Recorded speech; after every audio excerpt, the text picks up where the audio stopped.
Onye nne n'anya na-azụ ayo, asị m onye nne n'anya na-azụ ayo, maka onye n'anya na-azụ ayo, ụmụ wele ya akpọ. Ndewonu, afa m bụ Chioma Oji, eji m ụtụtụ a na-ekwubita ọtụtụ ilu Igbo.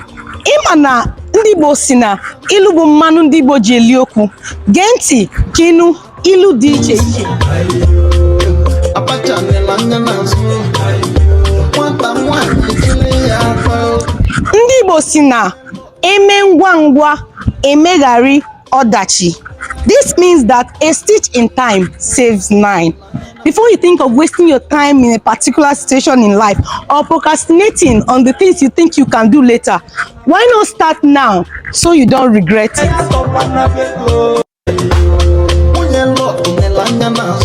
Ezigbo aha ka ego. A good name is better than riches. Anything you do in life, there's one thing you will leave behind, and that's your legacy. When you have a good name, your name will continue to exist.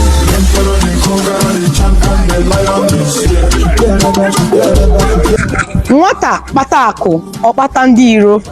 This means that whenever your life starts changing, or you start making money, or you acquire riches and wealth, you attract more enemies. Some people literally like you to be in a low level. The minute your life starts changing for the better, your enemies start increasing.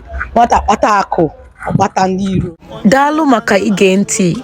Biko, nyere m aka tụsa ozi a. Thank you for watching this beautiful episode of the Igbo Proverbs Friday with Chioma Oji.